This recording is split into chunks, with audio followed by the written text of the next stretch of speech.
The NFL, as you know, is the National Football League in the United States. It is a fan favorite and beloved by everybody in the country.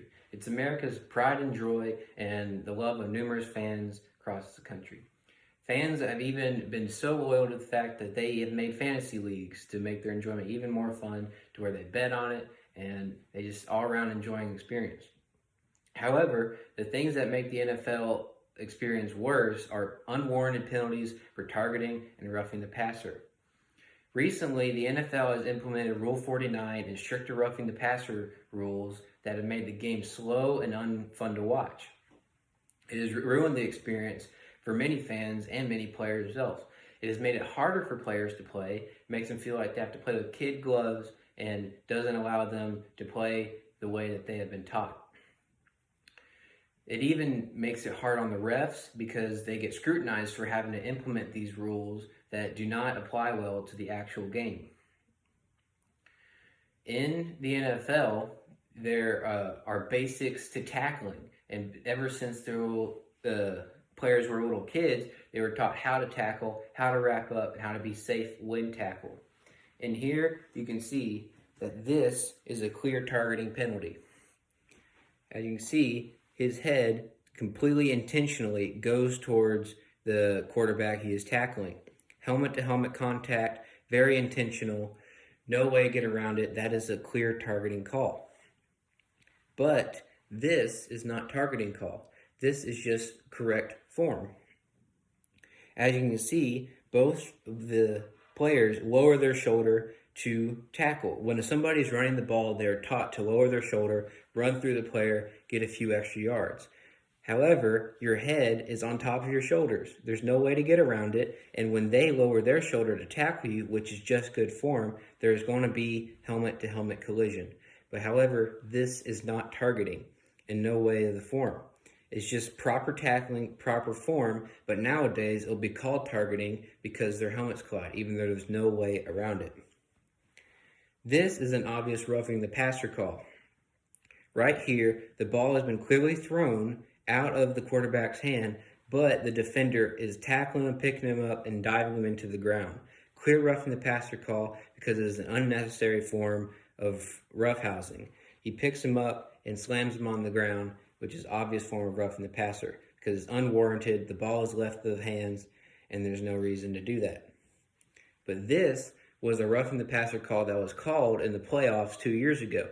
Tom Brady was throwing a pass, and one of the defenders hits him while trying to grab the ball. It was a very light tap. He was just reaching for the ball to try to disrupt the play, but it was called roughing the passer, even though Tom Brady wasn't affected at all.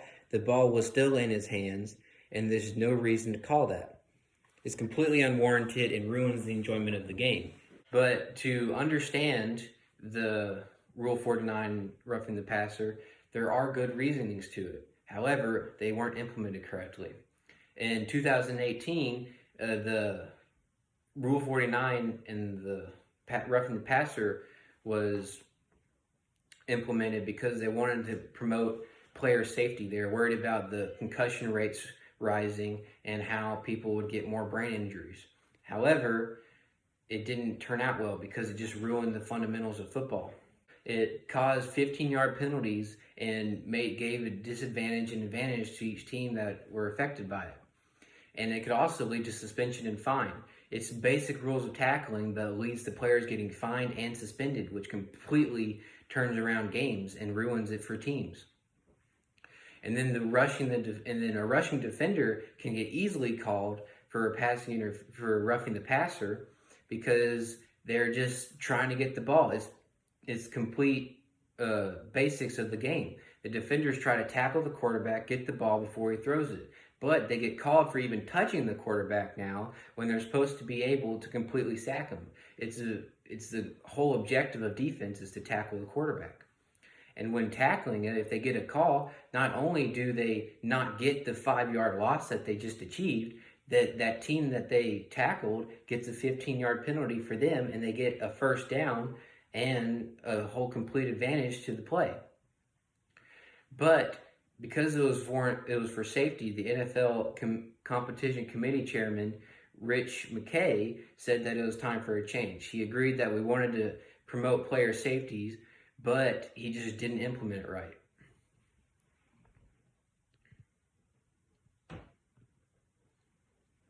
And this infuriated players and fans alike. Even coaches were taken aback by it because they never would have thought this was happening. When they played, it was just football. It's a contact sport. You go in, you tackle, and you wrap up and you take the person down. But nowadays, you get penalized for even touching the quarterback. Even Richard Sherman, the San Francisco 49ers cornerback, came in and called the rule a disaster, saying there's no way you could prevent it because when you go in for a tackle, you lead with your shoulders, but your head is there. You can't go around it. No matter what, you're going to commit head-on-head collision. And then Giants defensive tackle Damian Harrison feared that the rule exposed players to worse knee injuries that will ruin their careers, not just take them out for a few games. It causes a lot more problems than it was going to fix. And when the NFL has a plethora of rules and it ruins the experience when they get tampered with, when they get meddled with, it just makes it harder and harder for people to play right. And it's difficult for these players to avoid these kind of penalties because it's just the basics of football. When you tackle, your head comes with you and there's going to be contact involved. And they can't get penalized for that just for making a good form tackle. When somebody is not have good form and aren't paying attention to their surroundings because they're worried about getting a penalty, that causes more injuries than it prevents.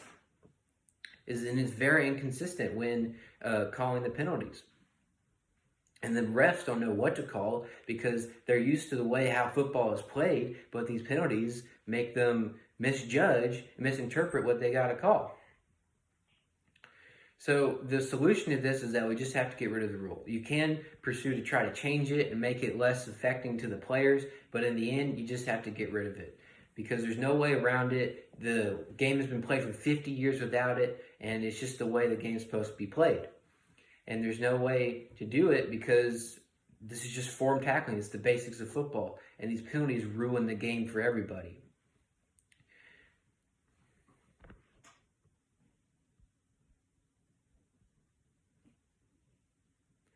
In the end, these rules just ruin the NFL because it's not what football is all about. It's a contact sport. Injury is part of the sport. All the players know this. They get paid millions of dollars to play the sport that they love, the one that they chose to play. And there's no getting around injuries. It's just part of the game because of the contact involved. But you do need to promote safety and helping people alike. But it's just you got to stay with the form, and you can't change the rules of the game and ruin it for everybody involved. That's it. Thank you for